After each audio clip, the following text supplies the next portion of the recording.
ఇంధన రంగానికి సంబంధించి లేదా విద్యుత్ పంపిణీలో అనేక రకాలైనటువంటి లోపాలు ఉన్నట్టుగా ఆయన మాట్లాడాడు. పూర్తిగా సాధారణంగా మనం అసత్యాలు అర్ధసత్యాలు అంటాం. అర్ధసత్యాలు కాదు, పూర్తిగా అసత్యాలతో అబద్ధాల మయంగా అది ఆ ప్రజెంటేషన్ నాకు అనిపించింది. ఆయన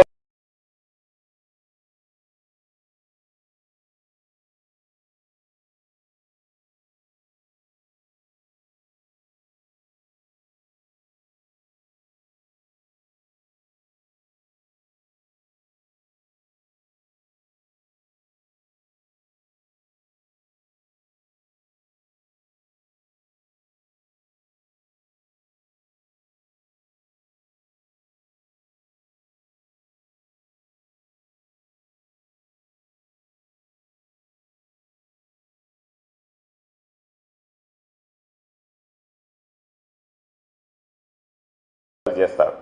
ఆయన వాటికి భిన్నంగా ఆ సాంప్రదాయానికి తిలోదకాలు ఇస్తా జగన్మోహన్ రెడ్డి గారిని, గత ప్రభుత్వాన్ని విమర్శించడానికే వైఎస్ఆర్ కాంగ్రెస్ పార్టీ ప్రభుత్వాన్ని ఆయన పరిమితం కావడం జరిగింది. ఆయన నోటికుండా వచ్చినటువంటివన్నీ కూడా అబద్ధాలు, అవాస్తవాలు అనేటువంటిది ఆధారాలతో సహా నేను తెలియజేయడానికే ఈ మీడియా సమావేశాన్ని ఏర్పాటు చేయడం జరిగింది.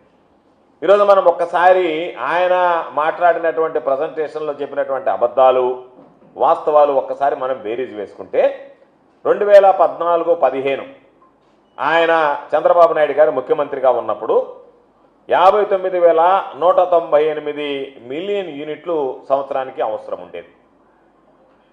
2018-19 అంటే చంద్రబాబు నాయుడు గారు దిగిపోయే నాటికి 63,675 మిలియన్ యూనిట్లకి ఆ డిమాండ్ పెరిగింది. అంటే కేవలం సగటున 1.9% వృద్ధి రేటు. 59,198 మిలియన్ యూనిట్ల నుంచి 63,675 మిలియన్ యూనిట్ల కంటే కొత్త కనెక్షన్లు ఇవ్వలేదు. ఎవరు అడిగినా సరే వాళ్ళకి సంబంధించినటువంటి వ్యవసాయ రంగానికి సంబంధించినటువంటి కనెక్షన్లు కానీ మరొకటి కానీ డిమాండ్ పెరగకుండా ఆయన మేనేజ్ చేసుకుంటూ వచ్చి అందరినీ ఇబ్బందుల పాలు చేసి ఈరోజు నేను బ్రహ్మాండంగా అడిగినటువంటి వాడికల్లా కరెంట్ ఇచ్చాను అని అన్నాడు. అప్పుడు మన సగటు వృద్ధి రేటు ఎంత అంటే చంద్రబాబు నాయుడు గారు ఉన్నటువంటి గత ప్రభుత్వంలో 2014 నుంచి 2019 వరకు కేవలం 1.9% అయితే జాతీయ సగటు వృద్ధి రేటు ఎంత అంటే 4.5%. అంటే దాదాపుగా జాతీయ వృద్ధి రేటులో 3వ వంతుకి ఆంధ్ర రాష్ట్రం చంద్రబాబు నాయుడు విజనరీ ఉన్నటువంటి చంద్రబాబు నాయుడు, విద్యుత్ రంగంలో అనేక రకాలైనటువంటి సంస్కరణలు తీసుకొచ్చినటువంటి చంద్రబాబు నాయుడు గారు, తిరుగులేనటువంటి నాయకత్వాన్ని ఆంధ్ర రాష్ట్రానికి అందించానని చెప్పుకునేటువంటి వెలుగులు విరజిమ్మాయి నా హయాంలో అని చెప్పుకునేటువంటి చంద్రబాబు నాయుడు గారు ఆయన చేసినటువంటి నిర్వాహకం కేవలం సగటున 1.9% మాత్రమే ఆ విద్యుత్ రంగానికి సంబంధించినటువంటి వినియోగాన్ని, పవర్ డిమాండ్ని ఈరోజు ఆయన చూపించడం జరిగింది. ఒక్కసారి మనం చూస్తే చంద్రబాబు నాయుడు ఈరోజు 2014 నుంచి 2019 మధ్యలో వినియోగం దాదాపుగా 36% పెరిగిందని చెప్పి కాకి లెక్కలు కట్టి ఆయన డబ్బా కొట్టుకున్నాడు. అంటే ఎంత అబద్ధాలు మాట్లాడుతున్నాడో చంద్రబాబు నాయుడు అని చెప్పడానికి ఇది ఒక ఉదాహరణ. వాస్తవం ఎన్ని యూనిట్లు, నువ్వు ఈరోజు నేను 36% పెరిగింది అంటే సగటున 1.9% పెరిగినటువంటి దాన్ని నేను బ్రహ్మాండంగా పెంచానని చెప్పి మాట్లాడుకునేటువంటి దౌర్భాగ్యం అనేటువంటి పరిస్థితి. కాబట్టి మొత్తం చూసుకున్నా సగటున 1.9% ఉంది. నీ మొత్తం సంవత్సరానికి 1.9% అంటే నీ హయాంలో మొత్తం ఎత్తుకున్నా కూడా 7.6%కి పరిమితం అయ్యావు. మొత్తం మీద ఉన్నటువంటి విద్యుత్తుని గెలకేస్తే ఆ రోజు ఉన్నటువంటి మిలియన్ యూనిట్లు ఎన్ని, నువ్వు దిగిపోయే నాటుకున్నటువంటి మిలియన్ యూనిట్లు ఎన్ని అని రెండుకి లెక్కేస్తే 7.6%, సగటున సంవత్సరానికి ఎత్తుకుంటే 1.9% లెక్కన ఈరోజు నీకు సంబంధించి నువ్వు ఆ రోజు డిమాండ్ని, ఆ యూనిట్ విద్యుత్ వినియోగం పెరగడం జరిగింది. అయితే ఇది మేము చెప్పడం కాదు, జగన్మోహన్ రెడ్డి గారు ముఖ్యమంత్రి అయిన తర్వాత ఏదైతే నువ్వు ఉన్నప్పుడు సగటున 1.9% లెక్కన మొత్తం మీద 7.6% పెరిగితే జగన్మోహన్ రెడ్డి గారు ముఖ్యమంత్రిగా వచ్చిన తర్వాత సెంట్రల్ ఎలక్ట్రిసిటీ అథారిటీ రిపోర్ట్ ఇచ్చింది. దాదాపుగా జగన్మోహన్ రెడ్డి గారి హయాంలో 25% డిమాండ్ పెరిగింది, విద్యుత్ విద్యుత్తుని అందించడం జరిగింది అని చెప్పి. ఇది వాస్తవమా కాదా? ఏదైతే నీకు వాస్తవాలు ఉన్నాయో, గత ప్రభుత్వంలో చేసినటువంటి అభివృద్ధి ఉందో దాన్ని కన్వీనియంట్గా పక్కన పెట్టేసి నువ్వు చేయనటువంటి దాన్ని నేను చేసినటువంటి అభివృద్ధిగా చెప్పుకోవడం అంటే అది నీ సీనియారిటీ, అది నాకున్నటువంటి అనుభవం చెప్తే చేయగలిగేది ఏమీ లేదు. నువ్వు ఇవ్వంది ఇచ్చినటువంటి వాడిని గురించి మాట్లాడకుండా నేను శ్వేతపత్రం విడుదల చేశాను అని అంటే అది వైట్ పేపర్ అవుతుందా, బ్లాక్ పేపర్ అవుతుందా, ఒక్కసారి నువ్వు ఆలోచన చేసుకోవాల్సినటువంటి పరిస్థితి. అందుకే చెప్తున్నావు, జగన్మోహన్ రెడ్డి గారి హయాంలో, నీ హయాంలో నువ్వు దిగిపోయేటప్పటికి 63,675 మిలియన్ యూనిట్లని నేను చెప్పినట్టుగా ఉంటే దాదాపుగా దానిని 2023-24 నాటికి 80,151 యూనిట్లకి ఈరోజు మనం ఆ డిమాండ్ని పెంచుకోగలిగాం. అంటే దాదాపుగా 25% డిమాండ్ పెరిగింది. సగటున వృద్ధి రేటు చూస్తే సంవత్సరానికి 4.7%. జాతీయ వృద్ధి రేటు 4.9% ఉంటే 2019-2024 మధ్య జగన్మోహన్ రెడ్డి గారు దాదాపుగా దానికి సంబంధించి ఆయన తీసుకున్నటువంటి నిర్ణయాల వల్ల సగటున వృద్ధి రేటు సంవత్సరానికి 4.7% పెరిగింది. అంటే నీ హయాంలో 1.9% ఉంటే దాదాపుగా 4.7% అయింది. మొత్తం మీద నీ హయాంలో 7.6% పెరిగితే అది 25% వరకు దాదాపుగా పెరిగింది. చంద్రబాబు నాయుడు చెప్పాల్సింది ఏంటంటే, ఇదిగో మీ హయాంలో 25% పెరిగింది, నా హయాంలో 7.6% పెరిగింది, నా హయాంలో కోవిడ్ లేదు, చంద్రబాబు నాయుడు హయాంలో కోవిడ్ లేదు, చంద్రబాబు నాయుడులో ఉక్రెయిన్ యుద్ధం లేదు, లేదా చంద్రబాబు నాయుడుకి సంబంధించినటువంటి కోల్ సప్లైలో ఇష్యూలు లేవు, లేదా ఇంటర్నేషనల్కి సంబంధించినటువంటి అంతర్జాతీయంగా సప్లై చేసే ఇష్యూస్ ఏం లేవు. ఇవన్నీ లేకపోయినా ఆయన హయాంలో పెరిగినటువంటి డిమాండ్ 7.6% అయితే ఇవన్నిటిని అధిగమించి జగన్మోహన్ రెడ్డి గారు ప్రజలకు ఇచ్చినటువంటిది 25% పెరిగింది అనేటువంటిది స్పష్టంగా ఈరోజు మేము చెప్పేటువంటి లెక్కలు కాదు, ఈరోజు సెంట్రల్ ఎలక్ట్రిసిటీ అథారిటీ రిపోర్ట్ ప్రకారమే పెరిగినటువంటిది మాట వాస్తవం అని చెప్పి ఈ సందర్భంగా తెలియజేస్తున్నాం. కాబట్టి చంద్రబాబు నాయుడు కోకోలాలు అబద్ధాలు చెప్పి ఈరోజు చంద్రబాబు నాయుడు చెప్పినవన్నీ అబద్ధాలు, ప్రతి ఒక్కటి నోటుకుండా వచ్చినటువంటి ప్రతి ఒక్కటి అబద్ధం తప్ప నిజం మాట్లాడలేదు. 2018-19 నాటికి జెన్కో ఇన్స్టాల్డ్ కెపాసిటీ చెప్తాడు ఆయన 7,213 మెగావాట్లు ఉంది అని చెప్తాడు. కానీ ఆ రోజు జెన్కో మాన్యువల్ ప్రకారం, యాన్యువల్ రిపోర్ట్ ప్రకారమే, జెన్కో వాళ్ళ లెక్కల ప్రకారమే ఆయన చెప్పినటువంటి 7,213 మెగావాట్లు అని చెప్తే అది వాస్తవానికి 5,613 మెగావాట్లు మాత్రమే.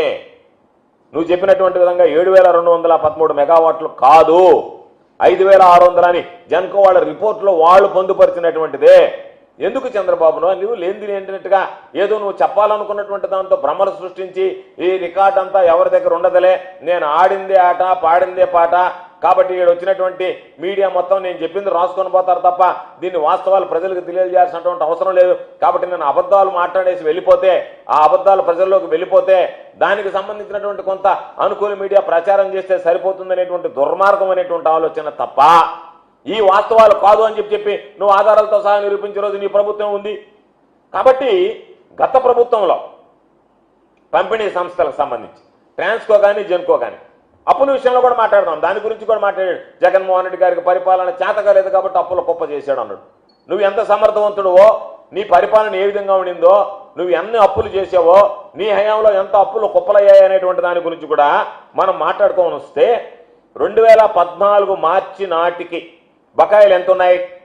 29,551 కోట్లు ఉన్నాయి. అంటే నువ్వు ముఖ్యమంత్రి అయ్యేటప్పుడు, రాష్ట్ర విభజన జరిగి నువ్వు ముఖ్యమంత్రి అయ్యేటప్పటికి మనకు వచ్చినటువంటి అప్పుల వాటా 2014 మార్చి నాటికి 29,551 కోట్లు. తమరు దిగిపోయేటప్పటికి, చంద్రబాబు నాయుడు పదవి కాలం పూర్తి చేసుకుని ముఖ్యమంత్రిగా దిగిపోయేటప్పటికి ఉన్నటువంటి అప్పులు ఎంత? 86,215 కోట్లు. అంటే నువ్వు ఎక్కే నాటికి 29,550 కోట్లుంటే దిగే నాటికి 86,215 కోట్లుంటే తమరి హయాంలో జరిగినటువంటి అప్పులు, తమరు తెచ్చినటువంటి అప్పులు ఆ విద్యుత్ రంగంలో అక్షరాల 56,663 కోట్ల రూపాయలు. అంటే దాదాపుగా వృద్ధి రేటు సగటున అప్పు సంబంధించినటువంటి వృద్ధి రేటు చూస్తే 24%. దిక్కులేనటువంటి పరిస్థితుల్లో డిస్కంలు కుప్ప కూలిపోయాయి. బకాయిలు పెట్టడం, బయట వడ్డీలకి అప్పులు తేవడం, తర్వాత వాటికి చెల్లించకపోవడం, దాదాపుగా ఈరోజు నేను చెప్తున్నాను, నేను బాగా చేశానని సొంత డబ్బా కొట్టుకోవడం కాదు, నీ హయాంలో చేసినటువంటి అప్పులు, నీ హయాంలో డిస్కంలో కుప్పకూలినటువంటి విధానం. జగన్మోహన్ రెడ్డి గారి హయాంలో తమరిచ్చినటువంటి మొత్తాన్ని చూస్తే 86,215 కోట్లు 1,22,518 కోట్లకు పెరిగింది. అంటే ఒకసారి లెక్క వేస్తే నువ్వు ఉన్నటువంటి అప్పులను ఏ విధంగా పెంచుకుంటూ పోయావు అనేటువంటిది కాంపౌండ్ యాన్యువల్ గ్రోత్ రేట్ ప్రకారం చూస్తే 36,300 కోట్ల రూపాయలు జగన్మోహన్ రెడ్డి గారి హయాంలో పెరిగితే, నీ హయాంలో 24% అప్పులు పెరిగితే, జగన్మోహన్ రెడ్డి గారి హయాంలో పెరిగినటువంటి అప్పుల శాతం 7.3%. కాబట్టి దానికి ప్రకారం మనం ఏదైనా సరే వేసుకునేటప్పుడు సిఏజీఆర్ ప్రకారం వేసుకోవాలి. సిఏజీఆర్ ప్రకారం లెక్క చేస్తే తమ హయాంలో ఉన్నటువంటి 24%, ఇక్కడ ఉన్నటువంటి 7.3% ఉన్నటువంటి వ్యత్యాసాన్ని గమనించు. అదేవిధంగా డిస్కంల నికర విలువ 2014 వచ్చేటప్పటికి వాటికి నికర విలువ చూస్తే 4,315 కోట్లు మైనస్లో ఉంది. తమలో 5 ఏళ్ల పాలనలో అది మరింత దారుణంగా క్షీణించి వాటి మైనస్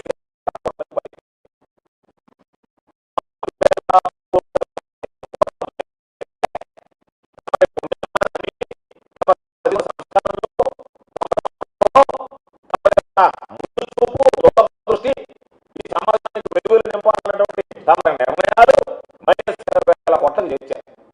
అదేవిధంగా విద్యుత్ విధానాలకు సంబంధించి కానీ, కొనుగోలు ఒప్పందాలకు సంబంధించి కానీ ఎన్ని అక్రమాలు, మొత్తం ఎక్కడ పారదర్శకత అనేటువంటిది మత్తుకైనా కనిపించకుండా మొత్తం అక్రమాల మయమయ్యి ఈరోజు దాదాపుగా ప్రభుత్వ ఖజానాకి తీవ్ర నష్టం వాటిల్లేటువంటి విధంగా నీ స్వప్రయోజనాలే పరమావధిగా నువ్వు రాష్ట్రానికి సంబంధించినటువంటి ఒప్పందాలు కుదుర్చుకున్నావు తప్ప ఎక్కడన్నా రాష్ట్ర ప్రయోజనాలని, రాష్ట్ర ప్రజల ప్రయోజనాల గురించి నువ్వు ఆలోచన చేసావా? దానికి కారణాలు చెప్తాం. ప్రపంచవ్యాప్తంగా గ్లోబల్ వైడ్ విద్యుత్కి సంబంధించి, సోలార్ విద్యుత్కి సంబంధించినటువంటి రేట్లు తగ్గుముఖం పట్టాయి.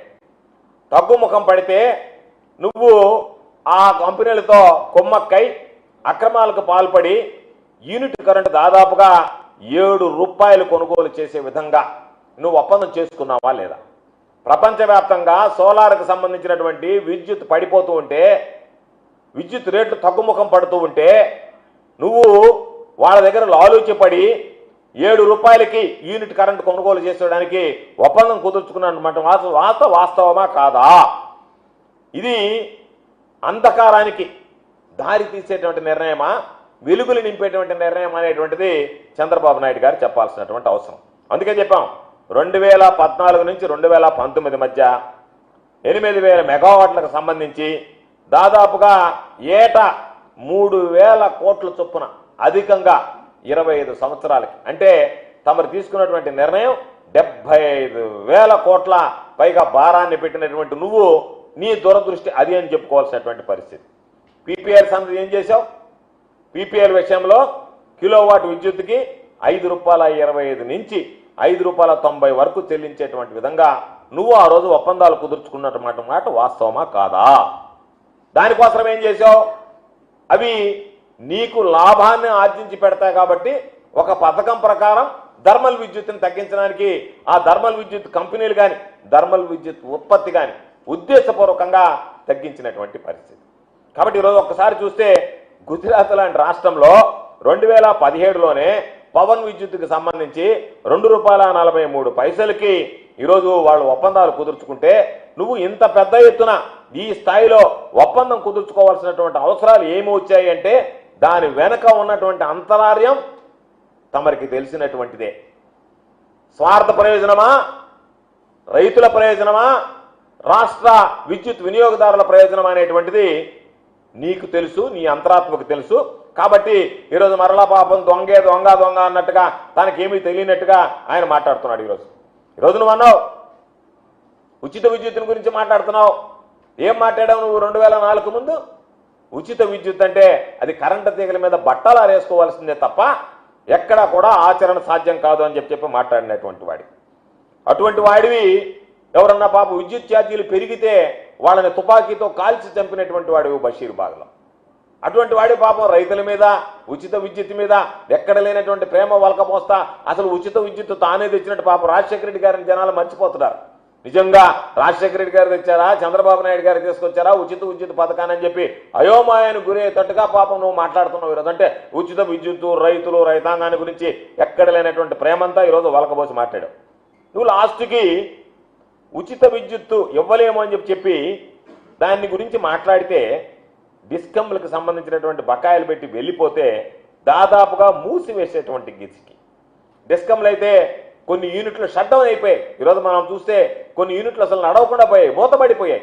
ఏదైతే పవర్ ధర్మాలకు సంబంధించినటువంటి పవర్లు రావాలనో దానికి సంబంధించినటువంటి డిస్కంలకు నువ్వు అన్నిటికీ బకాయిలు పెట్టేస్తే వాళ్ళు పాపం ఆ డిస్కంలు పవర్ కొని ఇవ్వలేక అప్పుల పాలై మూసివేసేటువంటి పరిస్థితికి ఏర్పడ్డాయి.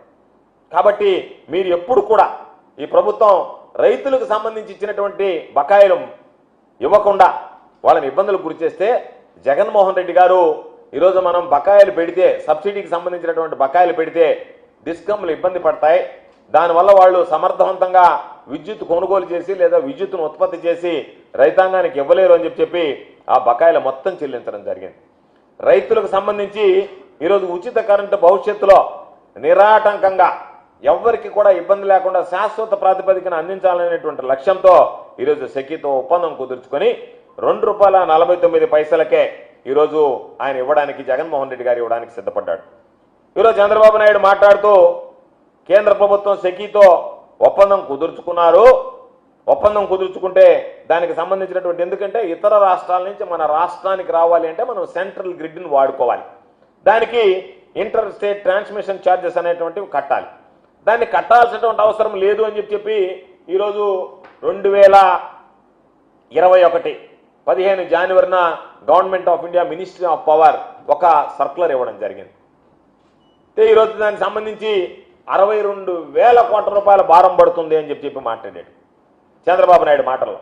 ఒకవేళ ఈ వేవర్ అనేది 2021లో ఇచ్చారు, ఒకవేళ ఈరోజు వేవర్ తీసిన పాపం నీ ప్రభుత్వం అధికారంలో ఉంది, నువ్వే కేంద్రంలో చక్రం తిప్పుతున్నావు కాబట్టి ఎన్డీఏ ప్రభుత్వం ఉంది, ఆ వేవర్ ఏదైతే ఇచ్చారో ఆ వేవర్ కొనసాగించేటువంటి విధంగా చర్యలు తీసుకుంటే నీ నోటుకుండా వచ్చినట్టుగా ఆ 62,000 కోట్ల రూపాయలు ఈరోజు మనం భరించాల్సినటువంటి అవసరం ఉండదు. కాబట్టి నువ్వు అన్నీ మాట్లాడావు కదా, కేంద్ర ప్రభుత్వానికి సంబంధించి మనం కుదుర్చుకున్నటువంటి ఒప్పందం ఏదైతే సెకీతో ఉందో దాన్ని నీకు ధైర్యం ఉంటే నువ్వు రద్దు చేయగలవా? రద్దు చేస్తాను దాని గురించి విమర్శిస్తున్నావు, ఆపేస్తున్నావు, దాని ఇదిగో నేను రద్దు చేస్తానని చెప్పి నువ్వు మాట్లాడగలవా? కాబట్టి అనేక కష్ట నష్టాలను ఓర్చి విద్యుత్ రంగం ఎన్ని రకాలైనటువంటి కష్టాలు మనం చెప్పాల్సినటువంటి పని లేదు. బొగ్గుకు సంబంధించి ఇబ్బంది పడ్డాం, కోవిడ్లో ఉక్రెయిన్ యుద్ధానికి సంబంధించి ఇబ్బంది పడ్డాం, బొగ్గు మార్కెట్ ఈరోజు మొత్తం మీద అతలాకుతలం చేసి రేట్లు ఏ విధంగా అప్ అండ్ డౌన్స్ వచ్చిందో చూసాం. ఎక్కడన్నా కొందామన్నా కూడా బొగ్గు దొరకనటువంటి పరిస్థితులను మనం ఎదురు చేయి. వీటన్నిటిని చూసి వీటన్నిటిని తట్టుకొని జగన్మోహన్ రెడ్డి గారి ప్రభుత్వం సమర్థవంతంగా విద్యుత్తుకు సంబంధించినటువంటి వినియోగదారుడికి కానీ రైతులకు అందజేయడంలో అడుగులు వేసిందనేటువంటి విషయాన్ని ఈ సందర్భంగా నేను గుర్తు చేస్తున్నాను. గత ఆగస్టు నెల చూసాం, సాధారణంగా ఆగస్టు నెల వచ్చేటప్పటికి ఎండాకాలం విద్యుత్ వినియోగం ఎక్కువ ఉంటుంది, ఆగస్టు నెల వచ్చేటప్పటికి తగ్గుముఖం పడుతుంది. దాని ప్రకారం మనం అంచనాలు తయారు చేసుకున్నాం. అంచనాలు తయారు చేసుకుంటే రోజువారీ గ్రిడ్ వేసవిలో ఏదైతే ఉందో రోజువారీ గ్రిడ్ డిమాండ్ 230 మిలియన్ యూనిట్లు అయితే దాదాపుగా మనం 170 నుంచి 185 మిలియన్ యూనిట్లకి ఆగస్టు నెలకు వచ్చేటప్పటికి తగ్గిపోతుంది అనుకుంటే ఏమాత్రం తగ్గకుండా ఈసారి విద్యుత్ వినియోగం అనేటువంటిది సాధారణంగా ఏదైతే వేసవ కాలంలో ఉంటుందో అదేవిధంగా దాదాపుగా రోజుకి 45 మిలియన్ యూనిట్ల నుంచి 55 మిలియన్ యూనిట్లు ఎక్కువగా ఈరోజు మనం వాడకానికి అవసరం వచ్చింది. వాటన్నిటికీ సంబంధించి అన్నిటిని అధిగమించి ఎక్కడా కూడా రైతులకు కానీ వినియోగదారులకు కానీ ఇబ్బందులు పడకుండా జగన్మోహన్ రెడ్డి గారి ప్రభుత్వం చర్యలు తీసుకున్నది. అదేవిధంగా ట్రూ అప్ ఛార్జీల గురించి మాట్లాడతా ఇవన్నీ నాకు తెలియదు, ఇవన్నీ నేను చూడలేదని నంగనాచి మాటలు మాట్లాడాడు. పాపం ఆ టెర్మినాలజీ ఆయనకు అర్థం కాలేదంట, కొత్తగా ఉందంట టెర్మినాలజీ వినడానికి.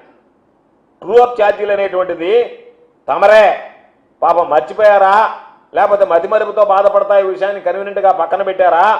2014 నుంచి 2018, 2019 వరకు తమరు దానికి తీసుకొచ్చినటువంటిది ఆమోదిత మరియు వాస్తవ పంపిణీ ఖర్చు అని చెప్పి ట్రూ అప్ ఛార్జీల నిర్వహణకు సంబంధించి వ్యయం, అదేవిధంగా తరుగుదలకు సంబంధించి మూలధనానికి సంబంధించినటువంటి ప్రతిఫలం వీటన్నిటికీ సంబంధించి ఆ రోజు తమరు తీసుకున్నటువంటిది ఆ వ్యత్యాసాన్ని ఏదైతే ఉందో ఈపీఈఆర్సీ ఉత్తర్వుల ప్రకారం ఇవ్వాలని తమర హయాంలో చేసినటువంటి నిర్ణయం, తమరు తీసుకున్నటువంటి నిర్ణయం, తమర హయాంలో ఏపీఈఆర్సీ ఇచ్చినటువంటి నిర్ణయం, తమర హయాంలో వచ్చినటువంటి బాధుడు.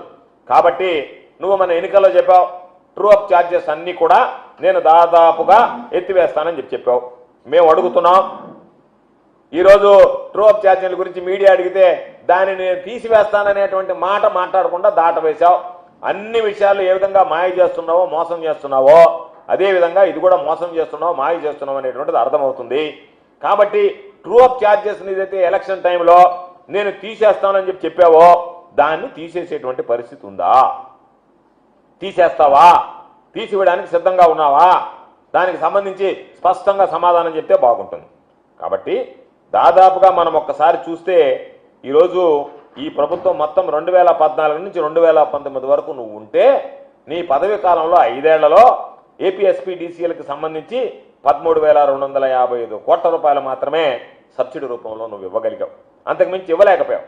జగన్మోహన్ రెడ్డి గారు 2019 నుంచి 2024 వరకు ఈ 4 ఏళ్ల సమయంలో సబ్సిడీకి సంబంధించి 47,800 కోట్ల రూపాయలు ఇచ్చారు. 47,800,92 రూపాయలు జగన్మోహన్ రెడ్డి గారు ఇచ్చినటువంటిది. 47,800 కోట్ల రూపాయలు జగన్మోహన్ రెడ్డి గారు సబ్సిడీ ఇస్తే తమర హయాంలో ఇచ్చింది 13,255 కోట్లు. దానిలో రైతులకు సంబంధించి ఉచిత విద్యుత్ బకాయిలు చూస్తే 43,744 కోట్ల రూపాయలు జగన్మోహన్ రెడ్డి గారు సబ్సిడీ రూపంలో చెల్లించింది. తమర హయాంలో తమరు ఎగ్గొట్టిపోయినటువంటి 8,845 కోట్లతో సహా తమరు రైతులకు సంబంధించి ఉచిత విద్యుత్ విషయంలో బకాయిలు పెట్టిపోయి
9 గంటల పాటు ఇవ్వాలనేటువంటి నిర్ణయం తీసుకుని ప్రధానమైనటువంటి అంశానికి రైతుల మీటర్లు నువ్వు ప్రతిపక్ష నాయకుడిగా ఉన్నప్పుడు రైతులకు సంబంధించి నేను మీటర్లు పెట్టడానికి లేదు, పెడితే నేను గందరగోళం చేసేస్తా, మీటర్లు పెట్టనివ్వను, మీటర్లు నేను దానికి సంవత్సరం నేను వ్యతిరేకం ఈ ఉరితాళ్ళు అని మాట్లాడావు, ప్రచారంలో మాట్లాడావు, 2-3 సంవత్సరాల ముందు నుంచి మాట్లాడారు, మీకు సంబంధించినటువంటి నాయకులందరూ మాట్లాడారు.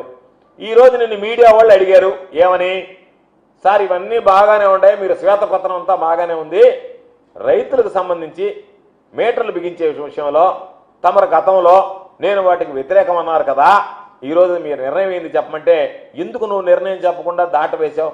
నేను బిగించనని చెప్పడమే కదా, నువ్వు చెప్పినటువంటి మాటే కదా, రైతులకి మీటర్లు బిగిస్తే ఉరితాళ్ళు అన్నావు, బాగానే ఉంది.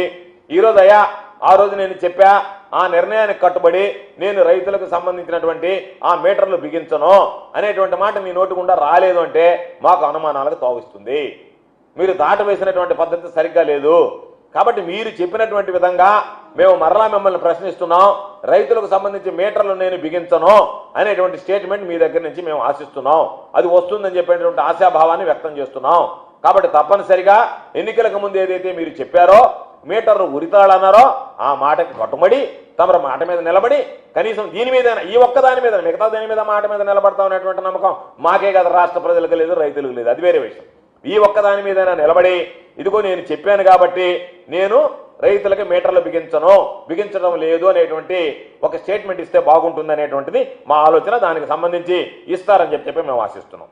దానితో పాటు ఈరోజు మేము కరెంట్ ఇవ్వగలిగాం, నువ్వు మాట్లాడుతున్నావు మేము అట్ట చేసాం, మేము ఇట్ట చేసాము, జగన్మోహన్ రెడ్డి గారు నాశనం చేసాము. నీ టైంలో పవర్ హాలిడేలు ఇస్తే మా హయాంలో పవర్ హాలిడే అనేటువంటిది లేకుండా ఈరోజు కరెంటుకు సంబంధించినటువంటి సప్లై చేయడం జరిగింది. దాదాపుగా ఒకసారి చూస్తే షెడ్యూల్ కులాలకు సంబంధించి గతంలో 200 యూనిట్లు మేము 200 యూనిట్లు ఇచ్చాం. 100 యూనిట్లు ఉంటే గతంలో దాన్ని 100 యూనిట్లకు పెంచాం. ఎస్సీ ఎస్టీలకు సంబంధించినటువంటి వినియోగాన్ని, బీసీలకు సంబంధించి వెనకబడిన తరగతులకు సంబంధించి 100 యూనిట్లు ఇచ్చాం. క్షౌరశాలకు సంబంధించి 150 యూనిట్లు ఇచ్చాం. ల్యాండ్రీలు రజకులకు సంబంధించి 150 యూనిట్లు ఇచ్చాం.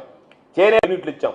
ధోబీ ఘాట్లకైతే ఉచితంగానే విద్యుత్ అందించేటువంటి కార్యక్రమాన్ని తీసుకొచ్చాం. కాబట్టి గతంలో 2018-19కి ఎస్సీ ఎస్టీలకు సంబంధించి మీ ప్రభుత్వం 235 కోట్ల రూపాయలు ఖర్చు చేస్తే మేము 2022-23 నాటికి వచ్చేటప్పటికి 637 కోట్ల రూపాయలు ఖర్చు చేసి, కాబట్టి నువ్వు ఖర్చు చేసినటువంటి 235 కోట్లు ఎక్కడా, మేము ఖర్చు చేసినటువంటి 637 కోట్లు ఎక్కడ అనేటువంటిది ఒక్కసారి గుర్తు తెచ్చుకో. అదేవిధంగా వైజాగ్లో గ్లోబల్ ఇన్వెస్టర్ సమ్మిట్లో కూడా విద్యుత్ రంగానికి పెద్దపీట వేసి దాదాపుగా 9.57 అంటే 9,57,000 కోట్ల విలువైనటువంటి ఇంధన రంగానికి సంబంధించినటువంటి ప్రాజెక్టులతో ఈరోజు జగన్మోహన్ రెడ్డి గారి ప్రభుత్వం ఒప్పందం దాదాపుగా 42 అవగాహన ఒప్పందాలని కుదుర్చుకోవడం జరిగింది. అదేవిధంగా మార్చ్కండ్ ఒడిశాకు సంబంధించి hydro power corporation, Odisha hydro power కార్పొరేషన్తో ఏపీ జెన్కో ఈరోజు సంయుక్తంగా 98 మెగావాట్లకు సంబంధించి 3 జల విద్యుత్ ప్రాజెక్టుల కోసం ఈరోజు వాటిని ఏర్పాటు చేయడానికి ఆ ప్రభుత్వంతో కలిసి ఈరోజు వాటిని ఏర్పరిచి అక్కడి నుంచి కూడా విద్యుత్ అందిపుచ్చుకోవడానికి చర్యలు తీసుకోవడం జరిగింది. దానితో పాటు అప్పర్ సీలేరులో 11,154 కోట్ల వ్యయంతో 1,350 మెగావాట్ల పంప్డ్ స్టోరేజ్ ప్లాంట్కి ఈరోజు కేంద్ర విద్యుత్ మండలి దగ్గర నుంచి అనుమతి తీసుకురావడం జరిగింది.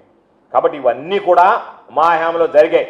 తమ హయాంలో పెట్టినటువంటి వీటీపీఎస్ కానీ, నెల్లూరు జిల్లాలో ఉన్నటువంటి కృష్ణపట్నం థర్మల్ విద్యుత్ కేంద్రం కానీ, ఆ రోజు నీవు ఒక కక్కుర్తిపడి కాంట్రాక్ట్కి వాటిని ప్రారంభించేసేసి కొంత దూరం తమ ఆదాయం తమరు గుంజేసి వెళ్ళిపోతే ఆ 2 ప్రాజెక్టులను కూడా పూర్తి చేసి జాతికి అంకితం చేసినటువంటి వ్యక్తి జగన్మోహన్ రెడ్డి గారు ముఖ్యమంత్రిగా అని చెప్పి మీ అందరికీ సందర్భంగా తెలియజేస్తున్నాను. తమరు చేసేటువంటి ఘనకార్యం ఏంటంటే ఏదైతే జగన్మోహన్ రెడ్డి గారి హయాంలో వచ్చాయో ఆ పేరు జగన్మోహన్ రెడ్డి గారికి రాకూడదు కాబట్టి పని కట్టుకొని ఈరోజు దాదాపుగా 2 రోజులుగా చూస్తున్నాం. మరి ఈ రోజు కూడా వచ్చింది పిన్నాపురం దగ్గర ఒక 5,230 మెగావాట్లకు సంబంధించినటువంటి ఇంటిగ్రేటెడ్ పునరుత్పాదక రీజనరేషన్ ప్రాజెక్ట్ ఒకటి పెడితే దానికి సంబంధించి ఆ పర్యావరణ అనుమతులు లేవు, అది లేవు, ఇది లేవు అని చెప్పి ఈరోజు దాదాపుగా $3 బిలియన్ అంటే 24,000 కోట్ల పడితో ఈరోజు Singapore investment corporation, Abu Dhabi investment authority, ఎరెక్స్ లాంటి పెద్ద పెట్టుబడిదారులు వస్తే వాళ్ళని ఏ విధంగా తరిమేద్దామా, తరిమేసిపోతే ఆ ప్రాజెక్ట్ అయితే జగన్మోహన్ రెడ్డి గారికి పేరు వస్తుందేమో, పిన్నాపురంలో 5,230 మెగావాట్ల అతి భారీ ప్రాజెక్టు జగన్మోహన్ రెడ్డి గారి హయాంలో రూపుదిద్దుకునింది అనేటువంటి పేరు ఆయనకి ఎక్కడొస్తుందోనని చెప్పి ఆలోచనతో ఈరోజు దాన్ని తరిమివేయాలనేటువంటి ఆలోచన చేస్తున్నారు. దానిని ముగించేయాలా, అది జరగకూడదనేటువంటి ఆలోచన చేస్తున్నారు తప్ప ఎక్కడా కూడా విద్యుత్ రంగానికి సంబంధించి తమ హయాంలో తీసుకొచ్చినటువంటి సంస్కరణల ఫలితం ఈరోజు అన్ని విధాల డిస్కంలు కుప్పకూలిపోయాయి.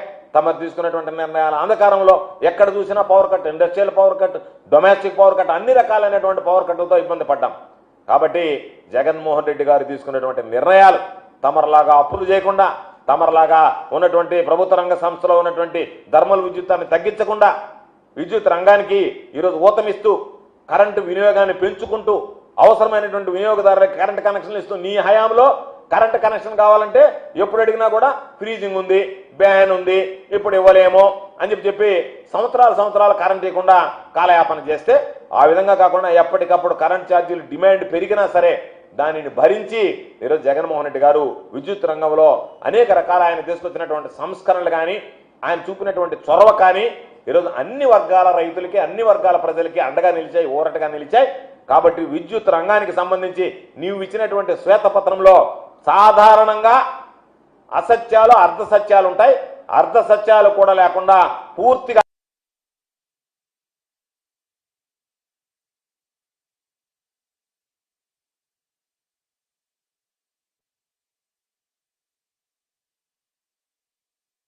చంద్రబాబు నాయుడు గారు అర్ధసత్యాలే ఉండకూడదు, పూర్తిగా దాని మీద అన్ని విషయాలు ఈరోజు మీడియాకి చెప్పడం జరిగింది. దీని మీద మీరు ఎప్పుడు ఎవరొచ్చినా సరే మేము బహిరంగ చర్చకు సిద్ధంగా ఉన్నాం. కాబట్టి మేము చేసినటువంటివి, మేము తీసుకున్నటువంటి నిర్ణయాలు ప్రజలను అడిగితే ప్రజలే చెప్తారు. కాబట్టి నువ్వు పాపం ట్రూ అప్ ఛార్జెస్కి సంబంధించి నేను మాఫీ చేస్తాను, ఇది తీసేస్తానో దాని గురించి ఏం చెప్తావు, కరెంటు మీటర్ల గురించి ఏం చెప్తావు. కాబట్టి ఎన్నికలకు ముందు ఒక పాట, ఎన్నికలు అయిపోయిన తర్వాత ఒక విధానం కాకుండా నువ్వు చెప్పినటువంటి మాట కట్టుబడి పనిచేస్తామని చెప్పి మేము ఆశిస్తున్నాం. అదేవిధంగా మీరు చెప్పినటువంటివన్నీ కూడా అబద్ధాలు తప్ప వాస్తవాలు లేవు అనేటువంటిది రాష్ట్ర ప్రజానీకానికి తెలియజేస్తాం.